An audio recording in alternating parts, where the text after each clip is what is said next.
Eu nunca deveria ter voltado para Cedro Negro, a pequena cidade onde cresci. Tudo aqui me lembrava do passado, das histórias que meu avô contava sobre a Floresta das Sombras, um lugar que ninguém ousava entrar. Ele dizia que a floresta era amaldiçoada, que coisas ruins aconteciam com quem se aventurava por lá. Eu nunca acreditei. Até agora. Cheguei à cidade em um dia chuvoso. A casa da minha infância ainda estava lá, abandonada e coberta de rio. Decidi ficar lá por alguns dias para organizar as coisas e vender o lugar. Mas, na primeira noite, algo estranho aconteceu. Eu estava dormindo, quando ouvi um barulho vindo do quintal. Era um som baixo, como se alguém estivesse arranhando a porta dos fundos. Peguei uma lanterna e fui investigar. Não havia ninguém lá, mas no chão, vi pegadas. Pegadas que não eram humanas. No dia seguinte, fui até o centro da cidade para comprar suprimentos. As pessoas me olhavam com desconfiança, como se soubessem algo que eu não sabia. No mercado, encontrei Clara, uma antiga amiga de infância. Você não deveria ter voltado, ela disse, sem nem me cumprimentar. A floresta. Ela não gosta quando alguém volta. O que você quer dizer com isso? Perguntei, tentando disfarçar o desconforto. Clara olhou para os lados, como se temesse ser ouvida. Há coisas que você não entende. Coisas que seu avô tentou proteger você de saber. Naquela noite, decidi vasculhar o sótão da casa. Encontrei uma caixa velha cheia de fotos e documentos. Entre eles, havia um diário que pertencia ao meu avô. As páginas estavam amareladas e cheias de anotações. Ele escrevia sobre a floresta, sobre algo que ele chamava de a presença. Segundo ele, a floresta era habitada por uma entidade antiga, que se alimentava do medo e da dor das pessoas. Ele contava que, em 1952, um grupo de moradores havia entrado na floresta para caçar. Nenhum deles voltou. No final do diário, havia uma frase que me deixou arrepiado. Ela está esperando por você a primeira noite na floresta. Decidi que precisava descobrir a verdade. Peguei uma mochila com suprimentos, uma lanterna e o diário do meu avô, e fui até a entrada da floresta. O ar estava pesado e o silêncio era perturbador. Enquanto caminhava, comecei a notar coisas estranhas. Árvores com marcas que pareciam feitas por garras, ossos espalhados pelo chão e, de vez em quando, um sussurro vindo de lugar nenhum. Foi então que encontrei a cabana. Era uma construção pequena e decadente, quase escondida pela vegetação. A porta estava entreaberta, e lá dentro havia velas acesas. Alguém estava lá. Uma voz disse de dentro da cabana. Eu hesitei, mas a curiosidade foi mais forte. Dentro, havia uma mulher idosa, com cabelos brancos e olhos, que pareciam ver através de mim. Eu sabia que você viria, ela disse com um sorriso que não chegava aos olhos. Você é como seu avô. Corajoso. Ou tolo. Quem é você? Perguntei, tentando manter a calma. Eu sou a guardiã, ela respondeu. E você está aqui porque a presença o chamou. A mulher me contou que a presença era uma entidade antiga, que existia desde antes da cidade ser fundada. Ela se alimentava do medo e da dor das pessoas, e aqueles que entravam na floresta eram presas fáceis. Seu avô fez um pacto com ela, ela explicou. Ele prometeu que um dia, alguém da família voltaria para libertá-la. Libertá-la. Como? Perguntei, sentindo um frio percorrer minha espinha. A mulher olhou para mim, séria. Você precisa encontrar o coração da floresta. Lá, você encontrará a resposta. Mas cuidado, a presença não vai deixar você ir embora tão fácil. Seguindo as instruções da mulher, continuei caminhando pela floresta. O ar ficou mais frio e os sussurros se tornaram gritos. Foi então que cheguei a uma clareira. No centro, havia uma árvore enorme, com raízes que pareciam se mover. Ela estava lá. A presença era uma sombra, uma figura alta e sem rosto, que parecia flutuar acima do chão. Ela se movia em minha direção, e eu senti um medo que nunca havia sentido antes. E você veio, ela disse, com uma voz que ecoava em minha mente. Você veio me libertar. O que você quer de mim? Perguntei, tentando manter a voz firme. Eu quero o que seu avô prometeu, ela respondeu. Eu quero você. Eu não sei como consegui escapar. Tudo o que lembro é de correr, com a sombra da presença atrás de mim. Quando finalmente saí da floresta, ofegante e com o coração batendo tão forte que parecia querer sair do peito. A primeira coisa que notei foi o silêncio. Cedro Negro, aquela cidade que sempre teve vida própria, com crianças brincando nas ruas e vizinhos conversando nas calçadas, estava completamente vazia.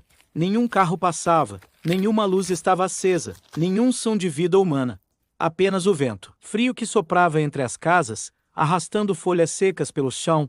Caminhei até a praça central, esperando encontrar alguém, qualquer um. Mas as cadeiras do café estavam viradas, os copos ainda sobre as mesas, como se as pessoas tivessem saído correndo no meio de suas atividades. Até os pássaros pareciam ter desaparecido. O céu estava cinzento, pesado, como se a própria cidade estivesse de luto. Fui até a casa de Clara, minha antiga amiga. A porta estava entreaberta, e eu a empurrei devagar, chamando por ela. Nada. Dentro, tudo estava no lugar, até mesmo uma xícara de café ainda morna sobre a mesa. Era como se ela tivesse evaporado no ar. Clara! Chamei novamente, minha voz ecoando pela casa vazia. Nenhuma resposta. Foi então que percebi algo estranho. No chão da sala, havia uma mancha escura, como se algo tivesse sido arrastado. Segui o rastro até o quintal, onde encontrei algo que me fez congelar. Era um sapato de Clara, abandonado na grama, e ao lado dele, marcas no chão. Marcas que não eram de humanos. Eram grandes, profundas, como se algo enorme e pesado tivesse passado por ali. Meu estômago embrulhou. A presença não estava apenas na floresta. Ela tinha vindo para a cidade. Corri de volta para a rua, olhando para todos os lados, esperando ver algo, alguém. Mas não havia ninguém. Apenas o vento e o silêncio. E então, ouvi um som baixo, distante, como um gemido vindo de longe. Era quase imperceptível, mas estava lá. Segui o som, passando por casas vazias e lojas abandonadas, até chegar à igreja. A porta estava fechada, mas o gemido vinha de dentro. Empurrei a porta, que rangiu ao se abrir, e entrei. Dentro da igreja, o ar estava gelado. As velas no altar estavam acesas, mas a luz que emitiam era fraca, tremulante, como se estivessem prestes a se apagar. No centro do corredor, havia uma figura. Era Clara. Ela estava de joelhos, com as mãos cobrindo o rosto, e balançava para frente e para trás, murmurando algo que eu não conseguia entender. Clara! Chamei, correndo até ela. Ela levantou o rosto lentamente e o que vi me fez parar. Seus olhos estavam completamente pretos, sem branco, sem pupila, apenas escuridão. E ela sorria. Um sorriso que não era dela. Você não deveria ter voltado, ela disse, com uma voz que era a dela, mas ao mesmo tempo não era. Ela está aqui. Ela está em todos nós. O que você está falando, Clara? Perguntei, tentando manter a calma, mas minha voz tremia. Clara se levantou, movendo-se de forma estranha, como se estivesse sendo controlada por algo. A presença não está apenas na floresta. Ela está em toda a cidade. Ela está em mim. E logo, estará em você. Eu não esperei para ouvir mais. Virei e corri para fora da igreja, com o som dos passos de Clara atrás de mim.